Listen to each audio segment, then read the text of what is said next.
Hey guys, today we're going to be on lesson 1.10 and we're going to be talking about solving algebraic equations. So what do I mean when I say algebraic equation?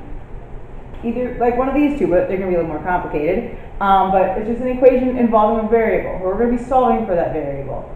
And I know you know this, but just wanted to, a little refresher. What is a variable? It's an unknown. It's unknown in here. And we just went over this like last week. But so like this x, that's the variable, y there, that's the variable. It's the unknown part of the equation, and it can be, it has to be a quantity, it has to be unknown, and it can change. Alright, so how do we find the solution of an equation? The first thing we're going to have to do is isolate the variable. And what do I mean when I say isolate it? Well, these are not isolated right now, because I'm going to use the word attached, and when I want to isolate something, I want all my variable terms on one side of the equal sign and all my constant terms on the other side of the equal sign. It doesn't matter which side they go on. And so what is attached to our variable on this side is this plus 2.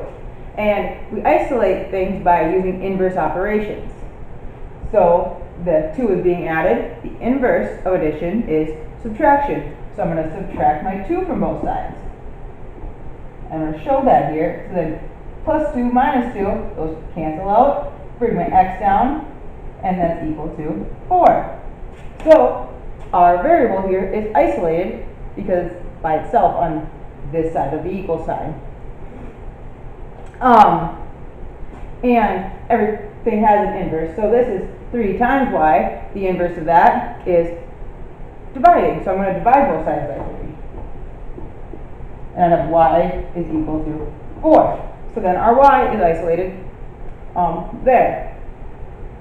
And the other thing I want to do is I want to take us through like what is the exact procedure for solving equations, because they get a little more complicated than this. So, and I want to make sure that you guys go step by step so that we don't go in the wrong order, and because it's just like how we have to follow the order of operations.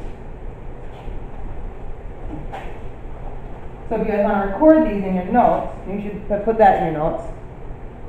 And we are on the equation solving procedure.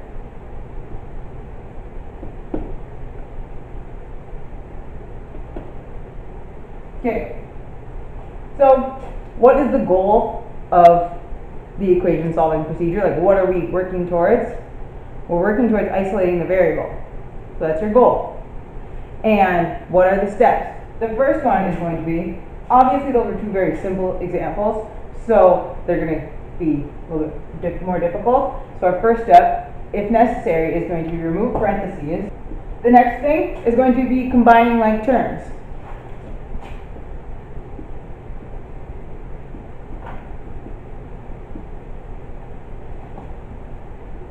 And when I say combining like terms, I mean as in constant terms and variable terms. What is a constant term? All of our numbers, 1, 7, negative 42. Those are all constant terms. Variable terms involve variables. And 2x, x, y. Those are all variable terms. The next thing we're going to do is to add or subtract.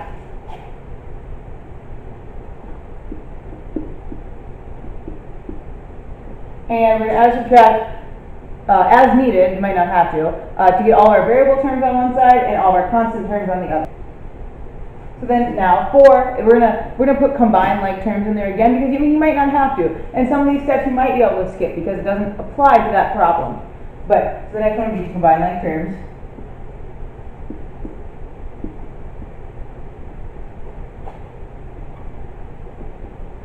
Number 5. And then to our last one. So by this time, you should have, if you have anything left that needed to solve for your variable, it should be multiplying or dividing to solve for that variable. And the last thing that I want to remind you of, and I'm sure that can't imagine how many times that's been drilled into your head, is what you do to one side of the equation, you have to do to the other. If I add, if I have 2 plus 2. Or no, that's what 2 equals to. That makes more sense. 2 is equal to 2. what I do to one side, I have to do the other to remain, for them to remain equal.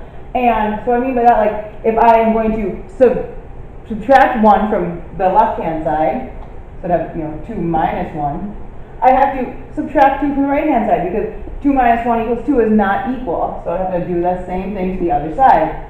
And so to perform the same operation to both sides of the equation. The same thing goes for multiplying or dividing. If I multiply the left-hand side by 5, I have to also multiply the other side by 5.